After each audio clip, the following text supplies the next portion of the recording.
3:26, enero 6, 1900. La confianza, escalera para subir a la divinidad. Esta mañana he recibido la comunión y me he encontrado con Jesús. Estaba también la mamá reina.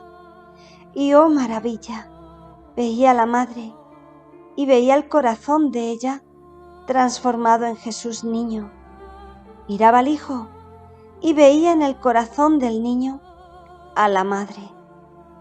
Mientras estaba en esto, recordé que hoy es la Epifanía y yo, ejemplo de los santos magos, debía ofrecer alguna cosa al niño Jesús, pero veía que no tenía nada que darle. Entonces, viendo mi miseria, me ha venido el pensamiento de ofrecerle por mirra mi cuerpo con todos los sufrimientos de los 12 años que he estado en cama, dispuesta a sufrir y a estar todo el tiempo que él quisiera. Por oro, la pena que siento cuando me priva de su presencia, que es la cosa más penosa y dolorosa para mí. Por incienso, mis pobres oraciones, unidas a las de la reina mamá, a fin de que fueran más aceptables al niño Jesús. Entonces hice el ofrecimiento con toda la confianza de que el niño aceptaría todo. Parecía que Jesús, con mucho gusto, aceptaba mis pobres ofrecimientos, pero lo que más le gustaba era la confianza con la que se los había ofrecido.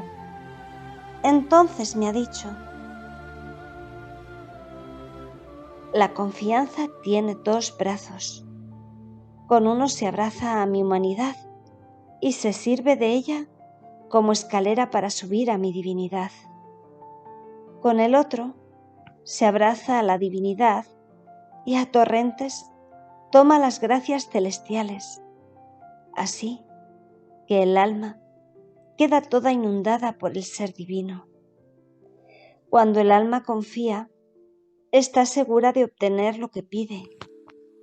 Yo me hago atar los brazos, la hago hacer lo que quiere, la hago penetrar hasta dentro de mi corazón y por sí misma le hago tomar lo que me ha pedido. Si no hiciera esto, me sentiría en un estado de violencia. Mientras esto decía, del pecho del niño y del de la madre salían tantos ríos de licor, pero no sé decir propiamente cómo se llamaba eso que digo licor, que me inundaban el alma, y la reina madre ha desaparecido. Después de esto, junto con el niño, hemos salido fuera en la bóveda de los cielos. Su gracioso rostro lo veía triste y he dicho entre mí: tal vez quiere leche y por eso está triste. Entonces le he dicho: ¿quieres mamar de mí porque la reina mamá no está? Pero antes de hacer esto, he sentido temor de que fuera demonio. Entonces, para asegurarme, lo he persignado varias veces con la cruz y le he dicho: eres tú, realmente Jesús Nazareno, la segunda persona de la Santísima Trinidad, el Hijo de María, Virgen, Madre de Dios. El niño aseguraba que sí. Entonces, asegurada, lo he puesto a mamar de mí. El niño parecía que se reanimaba tomando un aspecto alegre, y yo veía que chupaba parte de aquellos ríos de los que él mismo me había inundado. Y mientras esto hacía, me sentía jalar el corazón, porque parecía que de él venía aquella leche que Jesús chupaba de mí. ¿Quién puede decir lo que pasaba entre el niño Jesús y yo? No tengo lengua para poderlo manifestar. No tengo palabras para poderlo describir.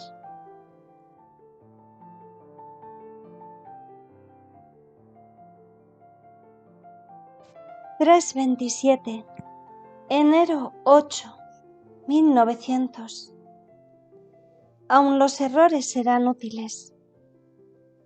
Estaba pensando entre mí. ¿Quién sabe cuántos desatinos, cuántos errores contienen estas cosas que escribo? Entretanto, he sentido que perdía los sentidos y ha venido el bendito Jesús y me ha dicho: hija mía, aun los errores servirán, y esto para hacer conocer que no hay ningún artificio por parte tuya, ni que tú seas algún doctor, porque si esto fuera, tú misma habrías advertido dónde te equivocabas, y esto también hará resplandecer de más que soy yo quien te hablo, si ven las cosas con sencillez. Sin embargo, te aseguro que no encontrarán ni la sombra del vicio, ni cosa que no hable de virtud, porque mientras tú escribes, yo mismo te estoy guiando la mano. A lo más, podrán encontrar algún error a primera vista, pero si lo observan bien, ahí encontrarán la verdad. Dicho esto, ha desaparecido, pero después de algunas horas ha regresado, y yo me sentía toda titubeante y pensativa acerca de las palabras que me había dicho, y él ha agregado: mi patrimonio es la firmeza y la estabilidad. No estoy sujeto a ningún cambio, y el alma, por cuanto más se acerca a mí y se adentra en el camino de las virtudes, tanto más se siente firme y estable en el obrar el bien. Y por cuanto más lejana está de mí, tanto más estará sujeta a cambiarse y a inclinarse ahora al bien y ahora al mal.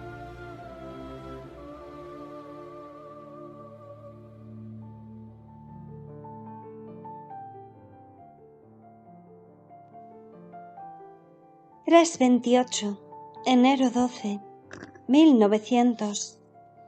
Diferencia entre el conocimiento de sí mismo y la humildad.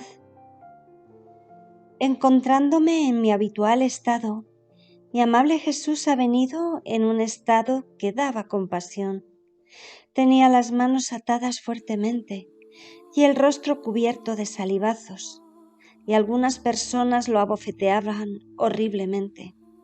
Y él permanecía quieto, plácido, sin hacer ni un movimiento, ni emitir un lamento, ni siquiera un movimiento de pestañas, para demostrar que él quería sufrir estos ultrajes, y esto no solo externamente, sino también internamente. ¡Qué espectáculo tan conmovedor, de hacer despedazar los corazones más duros! ¡Cuántas cosas decía aquel rostro con los salivazos en él, ensuciado de fango! Yo me sentía horrorizar, temblaba, me veía toda soberbia delante de Jesús. Mientras estaba en este aspecto, él me ha dicho: hija mía, solo los pequeños se dejan manejar como se quiere, no aquellos que son pequeños de razón humana, sino aquellos que son pequeños, pero llenos de razón divina. Solo yo puedo decir que soy humilde, porque en el hombre lo que se dice humildad, más bien se debe decir conocimiento de sí mismo. Y quien no se conoce a sí mismo, camina ya en la falsedad. Durante algunos minutos, Jesús hizo silencio y yo lo contemplaba. Mientras esto hacía, he visto una mano que traía una luz, que hurgando en mi interior, en los más íntimos escondites, quería ver si había en mí el conocimiento de mí misma y el amor a las humillaciones, a las confusiones y a los oprobios. Aquella luz encontraba un vacío en mi interior, y yo también veía que debía ser llenado con humillaciones y confusiones, a ejemplo del bendito Jesús. Oh, cuántas cosas me hacía comprender aquella luz y aquel rostro santo que estaba frente a mí. Decía entre mí: un Dios humillado por amor mío, confundido, y yo, pecadora, sin estas divisas. Un Dios estable, firme en soportar tantas injurias, tanto que no se mueve ni un poquito para liberarse de esos escupitajos fétidos. Ah, me parece ver su interior ante la divinidad y el exterior ante los hombres. Sin embargo, si quiere, lo puede hacer, porque no son las cadenas las que lo atan, sino su estable voluntad, que a cualquier costo quiere salvar al género humano. ¿Y yo? ¿Dónde están mis humillaciones? ¿Dónde la firmeza, la constancia en el hacer el bien por amor de mi Jesús y por amor de mi prójimo? ¡Ay, qué diferentes víctimas somos yo y Jesús! Porque de hecho no nos parecemos en nada. Mientras mi pequeño cerebro se perdía en esto, mi adorable Jesús me ha dicho: mi humanidad estuvo llena solamente de oprobios y humillaciones, tanto que de derramarse fuera, he aquí, porque ante mis virtudes tiembla el cielo y la tierra, y las almas que me aman se sirven de mi humanidad como escalera para subir a probar algunas gotitas de mis virtudes. Dime, ante mi humildad, ¿dónde está la tuya? Solo yo puedo gloriarme de poseer la verdadera humildad. Mi divinidad, unida a mi humanidad, podía obrar prodigios en cada paso, palabra y obra. En cambio, voluntariamente me restringía en el cerco de mi humanidad y me mostraba como el más pobre y llegaba a confundirme con los mismos pecadores. La obra de la redención en poquísimo tiempo podía hacerla, aun con una sola palabra, pero quise durante el curso de tantos años, con tantos trabajos y sufrimientos, hacer mías las miserias del hombre. Quise ejercitarme en tantas diversas acciones para hacer que el hombre fuese todo renovado, divinizado, aun en las mismas obras, porque realizadas por mí, que era Dios y hombre, recibían nuevo esplendor y quedaban con la marca de obras divinas. Mi divinidad, escondida en mi humanidad, condescender a tanta bajeza, sujetarse al curso de las acciones humanas, mientras que con un solo acto de voluntad habría podido crear infinitos mundos, consentir las miserias, las debilidades de otros como si fuesen suyas, con verse cubierta de todos los pecados de los hombres ante la divina justicia, y que debía pagar con el precio de penas inauditas y con el desembolso de toda su sangre, ejercitaba continuos actos de profunda y heroica humildad. He aquí, oh hija mía, la diferencia grandísima de mi humildad con la humildad de las criaturas, que ante la mía apenas es una sombra, aun la de todos mis santos, porque la criatura es siempre criatura y no conoce cuánto pesa la culpa como la conozco yo, aunque sean almas heroicas que a mi ejemplo se han ofrecido a sufrir las penas de otros. Pero éstas no son diferentes de aquellas, de las otras criaturas. No son cosas nuevas para ellas, porque están formadas del mismo barro. Además, el solo pensar que esas penas son causa de nuevas adquisiciones y que glorifican a Dios es un gran honor para ellas. Además de esto, la criatura está restringida en el cerco donde Dios la ha puesto y no puede salir de esos límites con los que Dios la rodeó. Oh, si estuviese en su poder el hacer y el deshacer, cuántas otras cosas harían. Cada uno llegaría a las estrellas. Pero mi humanidad divinizada no tenía límites, sino que voluntariamente se restringía en sí misma.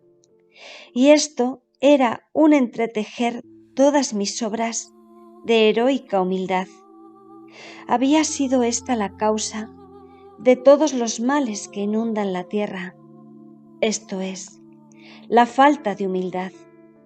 Y yo, con el ejercicio de esta virtud, debía traer de la divina justicia todos los bienes. Ah, sí, que no parten de mi trono rescritos de gracias, sino por medio de la humildad. Ningún billete puede ser recibido por mí si no contiene la firma de la humildad. Ninguna oración escucha en mis oídos y mueve a compasión mi corazón si no está perfumada con el aroma de la humildad. Si la criatura no llega a destruir el germen de honor, de estima, y esto se destruye con llegar a amar el ser despreciada, humillada, confundida, sentirá un entrelazamiento de espinas alrededor de su corazón, advertirá un vacío en su corazón que le dará siempre fastidio y la volverá muy desemejante de mi santísima humanidad. Y si no llega a amar las humillaciones, a lo más podrá conocerse un poco a sí misma, pero no resplandecerá ante mí, vestida por la bella y agradable vestidura de la humildad.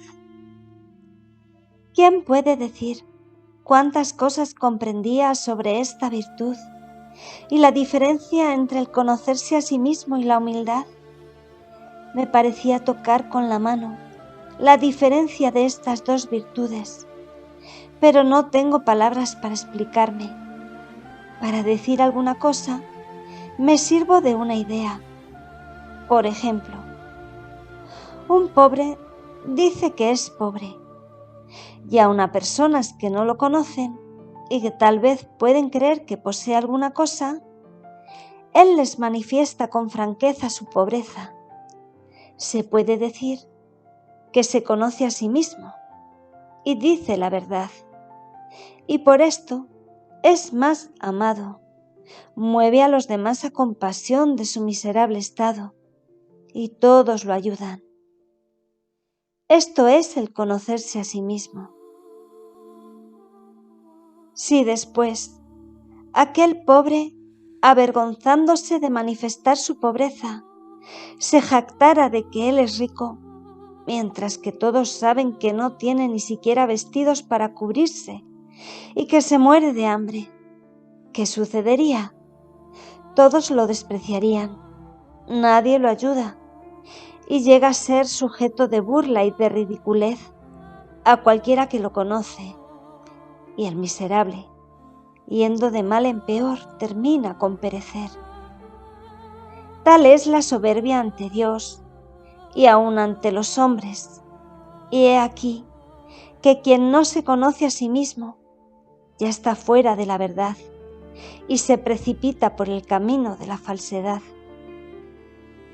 Ahora, la diferencia con la humildad, si bien me parece que son dos hermanas nacidas en un mismo parto y que jamás se puede ser humilde si no se conoce a sí mismo, es, por ejemplo, un rico que, despojándose por amor a las humillaciones de sus nobles vestiduras, se cubre con miserables harapos, vive desconocido, a nadie manifiesta quién es él, se confunde con los más pobres, Vive con los pobres como si fuera igual que ellos.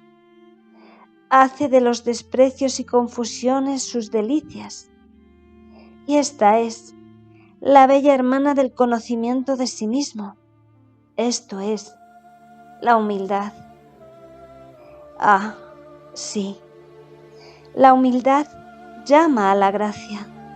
La humildad rompe las cadenas más fuertes, como son el pecado. La humildad supera cualquier muro de división entre el alma y Dios, y a Él la regresa. La humildad es la pequeña planta, pero siempre verde y florida, no sujeta a ser roída por los gusanos. Ni los vientos, ni las granizadas, ni el calor podrán hacerle daño, ni marchitarla mínimamente. La humildad, si bien es la más pequeña planta, siempre saca ramas altísimas que penetran hasta el cielo y se entrelazan en torno al corazón de nuestro Señor. Y solo las ramas que salen de esta pequeña planta tienen libre la entrada en ese corazón adorable.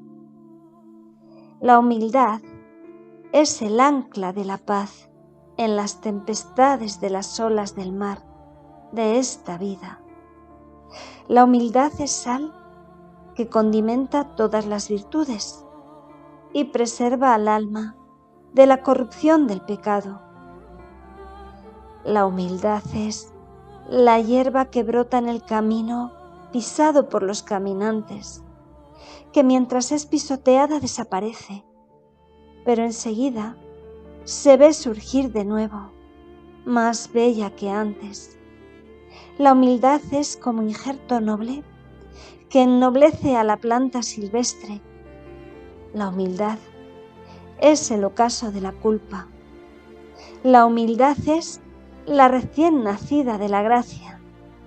La humildad es como luna que nos guía en las tinieblas de la noche de esta vida.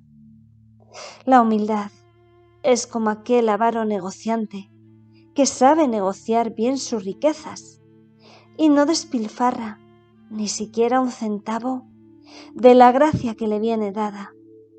La humildad es la llave de la puerta del cielo, así que ninguno puede entrar en él si no tiene bien custodiada esta llave. Finalmente, de otra manera no terminaría nunca y me alargaría demasiado, la humildad es la sonrisa de Dios y de todo el empíreo y el llanto de todo el infierno.